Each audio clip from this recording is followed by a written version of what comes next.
네, 안녕하세요. 여러분들의 구독과 좋아요로 이 채널이 유지되고 있습니다. 네, 영상 속도는 1.5배를 추천드리는 바이고요. 네, 이번에도 어떤 소식이 나왔는지 같이 한번 내용을 보도록 하겠습니다. 일단 시황 스케줄 먼저 보도록 하겠는데요. 네, 11월 1일부터 2일까지 FOMC 일정이 있습니다.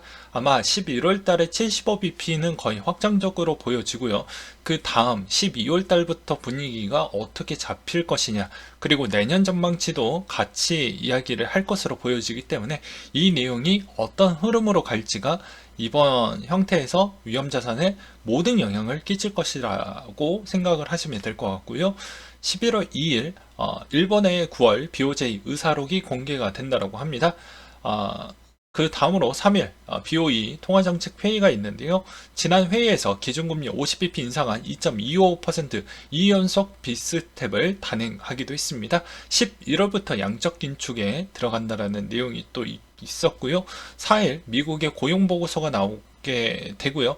한국과 독일의 정상회담이 4년 만에 진행이 된다라고 합니다. 네. 참고하시길 바라겠고요. 11월 8일 미국의 중간선거가 있는 매우 중요한 날이기 때문에 어떤 영향성이 나올지, 그리고 어떤 결과가 나올지 계속 확인이 필요할 것 같고요. 그리고 10일 옵션 만기 MSCI 반기 리뷰가 나오게 되고, 아세안 정상회의도 10일부터 13일까지 이루어진다고 합니다. 11월 가장 중요한 빼빼로데이, 그러니까 가족이 있으신 분들은 집에 못 들어갈 수도 있으니 웬만하면 과자 하나 정도 또는 다른 걸로 대체를 해서 들고 가시길 바라겠고요. 안 그러면 집에 못 들어갈 수도 있어요. 그리고 또 중국에 광군절이 있다 보니까 중국의 소비 부분이 얼마나 안 좋게 나올지, 이것도 상당히 중요한 여기에 터닝 포인트가 있거든요. 그래서 이 점도 보시길 바라겠고, 미국의 블랙 프라이데이도 11월 25일 날 있으니 이때 이후에 재고 부분의 소진 부분이 얼마나 진행이 되고 구매력도 어느 정도가 나올지 이번 11월 달 이후에 있는 내용이 12월 달에 나오게 될 것이고, 그 이후부터 얼마나 감소 수치가 급격하게 나오느냐에 따라서 내년 전망치도 크게 달라질 것이라고 보시면 될 것 같습니다. 그 다음으로 코인 스케줄 간략하게 보게 되면, 자, 11월 3일 코인베이스의 3분기 실적 발표가 나오게 되고요. 그리고 그 다음으로 리플 관련된 소식이 있습니다. NFT 규격화 프로세스 도입 전망과 증권 여부 판단 브리핑 제출, 그리고 리플의 스웰 런던까지 해서 9일부터 16일까지 이루어진다라고 보시면 될 것 같고요. 그 다음으로 폴카다 개발자 컨퍼런스가 28일부터 29일까지 정도 잡혀져 있다라고 보시면 될 것 같습니다. 이번에 주요 긍정적인 소식과 부정적인 소식이 같이 나와져 있는 게 있었는데요. 긍정적인 내용은 대부분 전반적으로 빅테크 기업들의 실적이 생각보다 잘 나왔다, 그래서 괜찮았다라는 것과, 그 다음에 FMC 앞두고 이제 11월 달에 있는 내용은 거의 확정이 되어져 있는데, 과연 여기에서 파월 연준의 어떤 이야기가 추가적으로 더 나올 것이냐, 아니면 우리가 예상치보다 다른 이야기가 나올 것이냐, 이게 정말 중요한 부분이라고 보시면 될 것 같습니다.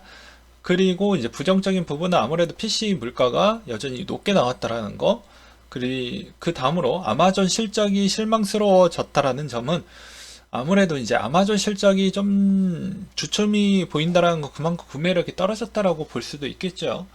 그렇게 보는 것도 괜찮고요. 최근에 이제 달러 인덱스가 좀 더 약세를 보여주었던 배경은, 최근에 유럽의 ECB가 금리 인상에 가담을 해줌으로써 유럽 증시도 어느 정도 안정세를 보여주었고요. 영국의 새로운 총리가 이번에 또 바뀌게 되면서 또 그만큼 또 안정세를 더 주었고, 그리고 ECB의 또 라가르드 총재가 또 그 다음에 있는 금리 인상도 강력하게 시사를 했다라는 점이 상당히 이번에 어떻게 보면 달러 인덱스를 더 눌러주는 효과가 있었다. 단 아쉬운 점은 미국이 PC 물가가 생각보다 계속 높은 위치에 있었다라는 것과, 그렇지만 또 반대로는 긍정적인 부분은 이번에 저축률 추이가 코로나 때문에 소비도 많이 못하기도 했지만, 못해 그리고 그 코로나로 인해서 지원금도 많이 받아서 저축률 추이가 월등하게 높게 나왔던 이유는 그 두 가지 요인이 가장 크다라고 보실 수가 있게 되겠고요. 반면으로는 이제 그만큼 해가 1년 동안 너무너무 인플레가 빨리 올랐고, 인플레가 오른 만큼 세율 구간 폭도 퍼센티지로 되기 때문에 많이 세수도 많이 땡겼다. 그리고 QT도 적용을 했고 금리 인상도 같이 했기 때문에 아무래도 과거에 투자의 시장에 발이라도 담궈 놓지 않았던 사람들은 엄청나게 힘들 것으로 보여집니다. 왜냐? 그분들은 원래 근로소득으로만 계속 생활을 해왔기 때문에 이제 실업을 강제적으로 내려고 하는 그 시즌으로 도래하고 있어서 이제 그분들이 어느 정도 좀 고통을 받을 수 있는 구간대에 놓여져 있다라는 것이죠. 그래서 세상은 누군가는 슬퍼해야 시장이 안도와 안정감이 올 수밖에 없다라는 점은 좀 알고 계셔야 되지 않을까 싶습니다. 그래서 최근에 이렇게 분위기가 좋았다라는 것은 그나마 우리가 우려했던 실적들이 좀 괜찮게 나와주었다라는 거, 그게 덩달아 다우 나스닥 영향을 끼쳤고, 그것으로 인해서 코인 시장도 나쁘지 않았다. 그렇지만 뒤에 가서 한 번 더 설명을 드리도록 할게요.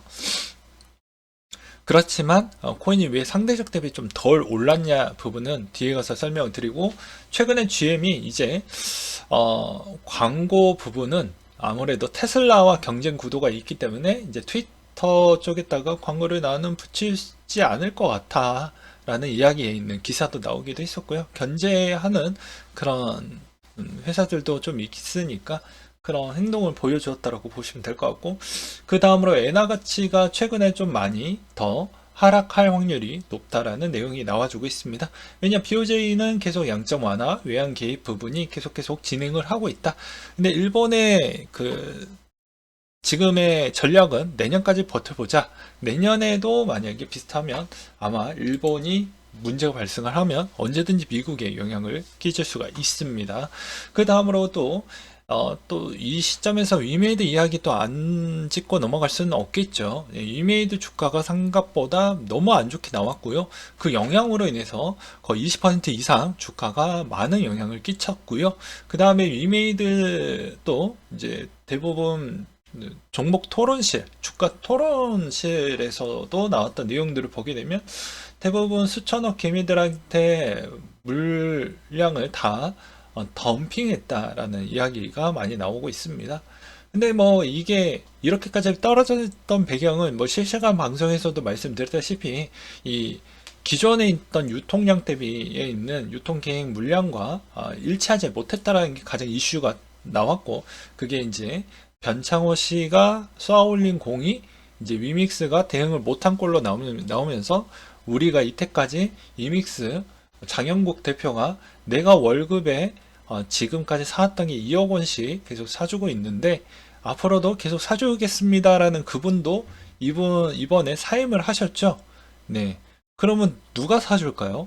어차피 그분은 바지 사장이었습니다.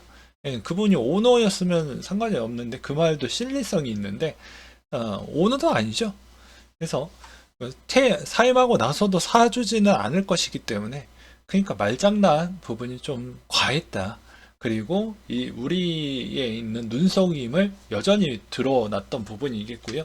실적 발표도 여전히 적자가 지속을 했습니다.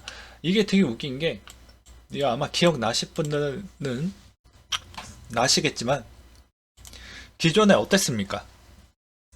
이 위믹스에 있는 물량 가지고 장난칠 때는 실적이 되게 좋게 나왔는데 그 위믹스에 있는 물량을 어느 정도 떼어놓고 실적을 제대로 보니까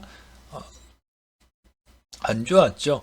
그래서 이번에 그 이슈가 한번 터지고 나서부터는 이 위믹스 부분에 뭐 어떠한 액션이 크게 뭐 이렇게 어떻게 보면 실적에 좀 그 반영을 좀 등한시한 부분도 있었기 때문에 계속 연속적인 적자가 지속된다라는 것도 알 수가 있겠고요. 최근에 이제 어떻게 유통 물량이 어디 쪽으로 흘러갔다라는 게 쟁글 보고서에서도 나왔기 때문에 이거는 뭐 빼박이라고 볼 수가 있게 되겠습니다. 그래서 이제 이믹스 입장에서는 30일 기준으로 이제 발표를 해주겠다라고 하는데, 과연 이렇게 신뢰도가 깨지는 형태에서 과연 그런 발표를 한다고 해서 되돌아올까요? 라는 생각이 좀 들기도 했었고요. 반면에 좀 더 아쉬운 부분은 이제 거래소도 이상하긴 하네요. 유통량 계획서도 없고 공시 안 하는 코인 겁나 많은데 왜 우리 위믹스 내 아들 같은 존재 왜 우리 아이만 때려요? 왜 우리 아이 왜 이렇게 많이 건드려요? 또 어떤 또 커뮤니티 들어가 보니까 이거 업비트 나중 1조 원 배상 책임해야 되는 거 아닙니까? 뭐 이렇게 나왔더라고요. 다른 스캔 코인도 왜 많은데 왜 우리 위믹스만 건드려요? 뭐 이런 이야기가 좀 많이 나왔더라고요. 그렇기 때문에 투자는 제가 저번에도 계속 이야기를 했지만 객관화가 정말 정말 중요합니다. 왜냐? 여러분들이 돈이 많은 사람이 아니잖아요. 간단하게 이 스캠도 스캠이 아니게끔 될 수 있는 방법은 내 자본으로 끝까지 계속 내가 받쳐서 사주면 끝나는 겁니다. 끝나는 게임이에요. 돈 게임이 있기 때문에. 근데 그 돈 게임에서 돈이 내가 시드가 없으면 진짜 객관화되게 돈에 흘러가는 방향하고 흘러가는 포인트 이런 점을 전략화 해가지고 접근하는 게 맞는데 그렇지 않았을 경우에는 실패할 수 있는 확률이 매우 높다라는 것입니다. 물론 위믹스가 뭐 상패 코인이 되지는 않겠지만 한편으로는 아쉬운 거는 여러분들이 투자를 할 때 너무 순진하게 그분들의 코인 회사들의 CEO를 너무 맹신한다라는 거죠. 신격화한다라는 것이죠. 그렇지 않는다라는 거예요. 왜냐? 국내 주식 회사에 코스닥에 있는 대부분 대표 기업들도 이제 장부 조작 엄청 많이 하고요. 회계 조작 엄청 많이 합니다. 근데 거기에 있는 그 피가 코인 쪽으로까지 흘러갔는데 거기에서 안 할 걸로 보여지십니까? 아니라는 것이죠. 네. 그랬기 때문에 제가 저번에도 뭐 옛날에 뭐 리플 뭐안 좋은 이야기 엄청 많이 했잖아요. 네. 못 올라갈 거다. 이거 왜 덤핑하는 거 왜 받아주냐? 받아주는 물량이다. 근데 대부분 어 당연히 국내에 있는 리플 투자자분들이 어마어마하게 많은 걸 알고 있기 때문에 구독자 늘리기도 편했고, 2017년도 이후에, 그래서 리플 유튜버들이 엄청 많이 나왔고요. 그거에 힘입어서 리플 많이 응원해주고 막 그러다 보니까 구독자 수가 엄청 많이 늘어났습니다. 근데 실질적으로 대부분 2022년, 2023년도 때까지 해서 10,000원을 간다라고 하셨던 분들은 과연 다 어디로 사라졌는지 저는 좀 납득이 되지 않아요.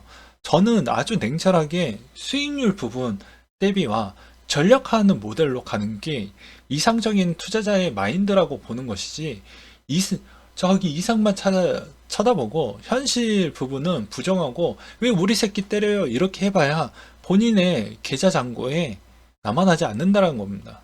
확실하게 보고 혼낼 수 있는 부분은 혼내고 가야 나중에 한 단계 좀 지금은 낙폭이 좀 커져도 거기에서 수정을 제대로 해 놓으면 다시 올라올 수 있는 바닥이 단단해서 더 올라갈 수가 있는데, 애초에 약간 눈 가리게 한번 하고 대충 너무 속아주네? 다시 그런 형태로 하면 더 그 밑으로 내려갈 수 있는 밑바닥이 있다라는 것이죠. 그래서 그런 거에 속아 넘어가지 마시길 바라겠고요. 그 다음으로 저스틴 써니 에이브에 5천만 테더를 인출을 해서 서클 USDC 수합을 해서 이체를 했다라고 하는데요. 아마 이 물량은 추정인데 뭐 국채를 샀다라는 이야기가 있습니다. 그 다음으로 스피토가 이번에 출고율이 91% 정도 나왔고 10억 원이 아직 4장이나 남았다고 하니까 관심 있으신 분들은 한 번쯤 해보시길 바라겠고요. 그 다음으로 이더리 현물 거래소에 22,000개가 유입이 됐고, 칠리즈는 일부 거래 제외하고 대부분 거래들이 그러니까 거래 비중 대비가 축적량이 더 컸다라는 것이죠. 그래서 오늘 간단하게 뭐 이슈 될 만한 내용들은 좀 다 짚고 넘어갔는데요. 최근에 코인 대비가 왜 이렇게 많이 못 가고 있냐? 오히려 지금 상황이라고 하면 다우 나스닥 갈 때 좀 더 비트코인이 더 가야 줘야 되지 않겠냐라고 하시는 분들이 간혹 계실 것 같습니다. 근데 이것도 객관적으로 본다라고 하면 돈이 더 좋아하는 쪽으로 몰릴 수밖에 없어요. 아시잖아요. 나 이거 먹고 싶어. 근데 저기 맛집이 있대. 그러면 저기 맛집이 있는 쪽으로 사람 많이 몰리듯이 가장 값어치 있는 쪽으로 돈이 쏠리게 되어져 있습니다. 거기가 먼저 곳간이 채워지고 난 뒤에 이쪽으로 가는 것이죠. 왜냐? 아, 생각보다 저기 너무 많이 기다리는 게 너무 힘들어. 그때 이제 B 음식점으로 가잖아요. 일부. 그거랑 비슷합니다. 내가 사줄 수 있는 가격대가 계속 오지 않았을 경우에는 그 다음에 이쪽으로 간다라는 거예요. 그래서 어떻게 보면 비트코인이 최선호하는 상품이다라고 착각에 빠지실 수도 있겠는데 이 자본시장은 엄연히 냉철하게 움직입니다. 이쪽이 더 먹을거리가 있는 쪽에 더 빨리 돈이 결집이 되고요. 그 다음부터 곡간이 순번대로 채워지는 시스템이기 때문에 그때 시즌마다 달라진다라는 것이에요. 그래서 최근에 지금 보면 애플도 생각보다 실적 나쁘지 않으니까 급등 나왔고, 그 다음에 나머지 빅테크 부분도 나쁘지 않았던 성과 나오니까 그대로 적용을 받았죠. 네. 그래서 코인을 투자하실 때, 특히 알트코인을 투자하실 때, 내 아들처럼, 내 딸처럼 이렇게 제발 보지 마시고, 이런 문제점이 있으면, 이런 문제점을 어느 정도 알고서 투자를 하는 거와, 모르고 투자하는 거와, 다르다라는 것과 내 돈이 엄청 많이 물려져 있으니까 이 사람과 이 범죄 행위를 했던 사람과 같이 손을 잡는 게 바람직하다라고 볼 수는 없잖아요. 그러면 그 다음에 신규 들어오는 사람들의 피해가 더 커질 텐데 그런 이점이 있다라는 겁니다. 이런 점은 금융위에서도 똑같이 발언을 할 수밖에 없는데 대부분 파가 딱 두 가지로 있어요. 내가 이미 많이 물렸기 때문에 너왜 내 돈의 피해가 더 커질 수가 있잖아요. 그렇게 보는 것보다는 진짜 냉철하게 볼 필요성이 있다라는 것이죠. 그래서 모든 건 수익률 대비를 얼마나 절묘한 시점에 내가 먹고 나오냐. 이게 진짜 중요한 겁니다. 이 사람과 같이 가려고 하는 게 아니잖아요. 요즘 시대 같은 경우에도 부부라고 해도 반평생 끝까지 가는 사람이 얼마나 있습니까? 드물다라고 하지 않습니까? 요새는 황혼 이혼이라고도 이야기가 나오는데, 근데 투자를 계속 갈 수 있는 분위기가 나올 수가 있을까요? 아니라는 것이죠. 반평생은 못 갑니다. 워렌 버핏도 장투는 가능하지만, 반평생 내 죽을 때까지 들고 가는 주식은 손에 꼽을 정도예요. 그만큼 없다라는 것이죠. 코인도 마찬가지입니다. 그나마 여러분들이, 고수익, 고상품만 찾으면, 거기에 흑막인 위험도가 노출이 많이 크다라는 걸 인지를 하고 계실 텐데, 약간, 그런 것을 약간 또 시장이 충격이 클 때, 그제서야 깨달은다라는 점이 계속 반복이 된다라는 건 너무나도 안타깝다라고 생각을 합니다. 그렇지 않으시길 바라겠고요. 항상 포트폴리오는 좀 분산을 하고, 내가 정말 고수익을 가져가고 시간 대비 이건 정말 갈 것 같다고 하면 내가 선택한 길이기 때문에 한번 그 길에 도전을 해보시고 거기에 실패율이 어느 정도 나올 수가 있으니 다른 쪽으로 투잡, 쓰리잡을 같이 겸용하면서 방어하는 태세도 준비를 하면서 자기 인생이 많이 무너지지 않게끔 설계에 있는 준비를 꼭 하시면서 하시길 바라겠습니다. 무작정 여기다가 베팅 다 해놓고 아무것도 준비 안 해놓은 상태라고 하면 그거는 본인이 저질러 놓은 상황이기 때문에 누군가는 닦아주어야 되거든요. 그게 친척이 됐던 가족이 됐던 피해는 다 같이 받게 되어져 있습니다. 저거 한번 보십시오. 저도 꾸준하게 공부하고 영상 여러분들하고 정보 공유하면서 마지막으로 이 이야기 하는데 그러면서 제 본업도 하면서 본업에 있는 월급을 그대로 가져가면서 여러분들한테 보이지 않게끔 주말에도 다른 일을 계속 하고 있습니다. 거기에서 나오는 수익 가지고 재투자 계속 하고 있고요. 거기 기존에 있었던 투자 부분도 계속 원인 분석이 어느 쪽에 어떤 문제점이 계속 나오는지 계속 체킹하면서 나한테 최소화 피해 최소화를 하면서 최대 수익을 가져갈 수 있는 모델링을 계속 연구를 하고 있습니다. 보이시지 않나요? 몇 년 동안 저를 보았다라고 하면 누군가와는 다릅니다. 물론 재미없는 유튜브 채널이긴 하지만 진짜 냉철하게 내가 투자자 마인드라고 하면 이런 형태로 가져가야죠. 나 놀 거 다 놀고 이번에도 보면 이번에 할로윈 데이 보니까 에버랜드 벌써 거의 무슨 인도만큼 진짜 사람이 드글드글 하더라고요.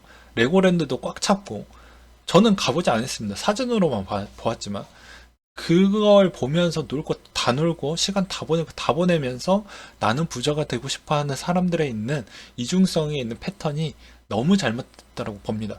저는 여러분들이 생각할 때 저를 볼 때 어떻습니까? 저는 이 시간에 여기에 다 아직까지도 하고 있어요. 여러분들이 저 볼 때 매우 안타까울 수도 있겠죠. 저는 그래도 이게 제 취미이고 여러분들하고 이렇게 대화하는 것도 너무 좋습니다. 예, 좋아해요. 재밌고요. 재밌어서 하는 거예요, 저는. 순수하게. 여기 뭐 유튜브에 많이 해봐야 돈 얼마 안 나옵니다. 네. 그럼에도 불구하고 재미있고 내가 이쪽에 투자하는 부분에 많은 돈을 굴리고 있기 때문에 계속 확인하려고 하고 있고요. 장난삼아 하는 게 아닙니다. 진짜로 부자가 되고 싶어 하는 열의감이 있기 때문에, 물론 지금에 있는 돈도 상위 10% 안에 정확하게 얘기하면 상위 6% 안에 들어가져 있는 자산은 갖고 있어요.